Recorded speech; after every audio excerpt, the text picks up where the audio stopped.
j'ai enquêté pendant 3 ans sur la réalité de la situation personnelle, physique et de sexe surtout de Madame Macron. Et je peux vous dire, il y a un mensonge d'État absolument prodigieux, à savoir que Madame Macron en réalité est Monsieur Jean-Michel Trogneux, c'est-à-dire que le frère de Madame Macron s'appelle Jean-Michel Trogneux, mais en réalité, ils ne font qu'une seule et même personne. Il n'y a qu'une seule et même personne, c'est Jean-Michel Trogneux. Et en réalité, elle dit qu'elle est née en 1953. Or, elle est née en réalité en 1945. Et pourquoi ce changement de sexe et de date? Parce que ça cache un délit, une infraction extrêmement importante qui est le détournement de mineurs qu'aurait commis Madame Macron à l'époque à l'égard de Monsieur Macron.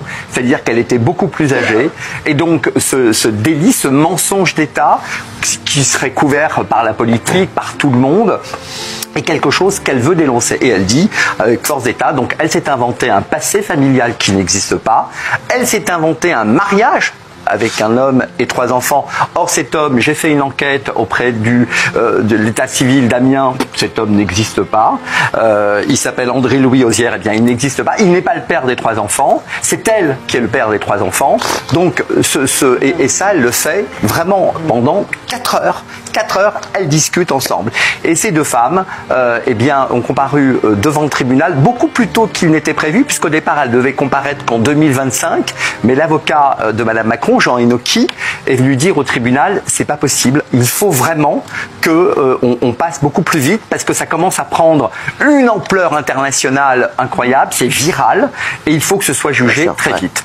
Et là, devant le tribunal, tenez-vous bien, ce qui a été demandé d'abord, parce qu'on a tout fait pour retarder ce procès, comme on peut le faire parfois avec succès, il a été demandé notamment à ce que tous les magistrats soient récusés.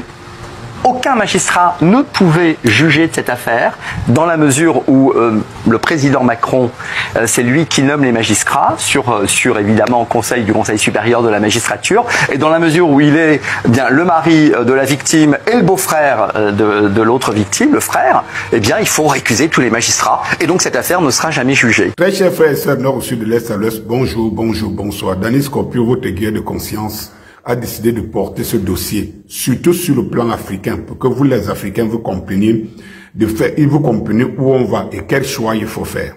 Il faut rappeler ici, je n'ai point de problème avec les transgenres, je n'ai point de problème avec les homosexuels et tous les sataniques. Chacun choisit sa route sur cette terre et bien voilà. Le problème, c'est qu'il faut rétablir la vérité. Vous ne pouvez pas avoir un gros mensonge comme ça au milieu de nous et qu'on se dise basta, parce qu'il n'y a rien à voir. Finalement, on ne sait pas de quel monde nous allons choisir. De toutes les façons, moi je suis dans un monde où on respecte un être suprême. Je suis dans un monde où je pense que Dieu, quelles que soient les manières, peut exister. Je suis dans un monde où je pense que la vérité doit l'emporter sur le mal. Et en aucun cas, je ne saurais expliquer à mes enfants comment tout ce qui est antichrist, tout ce qui est qui va contre le sens de la nature est une réalité. Et de toutes les façons, je dis bien une chose, il est inconcevable qu'une minorité impose son mode de vie et de pensée à une majorité. Et contre les lois de la nature, c'est quand même pas normal. Eh bien, il arrive que la France se retrouve être le chantre de l'antichrist. Et je l'ai dit à mes propos de ma première vidéo de la saga, que Macron avait dit « la bête est là ». N'oublions pas que Macron, dans une vidéo, était allé dans une salle de classe des enfants de moins de 9 ans, 10 ans, et leur expliquer, essayer de leur faire comprendre qu'il y a des couples de même sexe et tout. Souvenez-vous que la jeune noire qui était assise était éclaboussée. Éclaboussée parce que même noire qu'elle est, née en France et tout, elle ne conçoit pas qu'il y a un couple qui est de même sexe. Mais ceci paraît anodin. Il faut comprendre que quand c'est le président de la République qui est garant de la morale républicaine le fait, alors vous devez comprendre quoi ça devrait avoir comme influence. L'arrivée de Trump, qui a compris que le monde occidental est en voie de disparition de par la déroute, des déroutes qu'il était en train de prendre.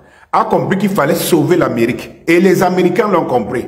Parce que contrairement à toutes les, je veux dire, à tous les sondages, Donald Trump est arrivé en tête et a raflé toutes les chambres. C'est inédit dans un pays comme les États-Unis d'Amérique, un pays démocratique. Alors, si les gens avaient si peur de Trump, et que Trump dit qu'il est chrétien et il va restituer les valeurs chrétiennes, sachant qu'en Russie, en Chine et partout dans le monde, on préserve les valeurs qui sont des valeurs humaines, un homme, une femme, un enfant. Parce qu'il faut savoir que toutes ces pratiques qui viennent en parallèle sont inhumaines. Parce que même dans le monde des animaux, elles n'existent pas. Elles n'existent pas. Alors, il faut donc voir le niveau de bestialité qu'on veut réduire l'être, l'humain, le genre humain que nous sommes. Macron est venu comme la bête, comme le fils de la bête pour abattre la France. C'est que les faits sont avérés et que dans les prochaines publications, je vais vous amener à voir les preuves, les éléments de preuve point par point et on les décortiquera. Et je vois encore quelques Africains qui disent, mais qu'est-ce que ça nous regarde? Mais c'est pas possible. C'est pas possible. Les Occidentaux ont compris que pour que l'espèce existe, il fallait qu'ils maintiennent l'Afrique dans l'extrême pauvreté pour des siècles et des siècles, pour que l'Europe, elle, soit préservée pour des siècles et des siècles. Quels sont ces gens? Quels sont ces Africains qui voient encore des choses au premier degré? Je me lève le matin, je me couche le soir, c'est tout. Il faut apprendre à penser à demain, après-demain, l'an prochain, au siècle prochain. Oui, ça a une influence sur nous. Et je vais vous le prouver point par point dans ce dossier de la saga Macron-Brigitte. Deux hommes. Bonjour.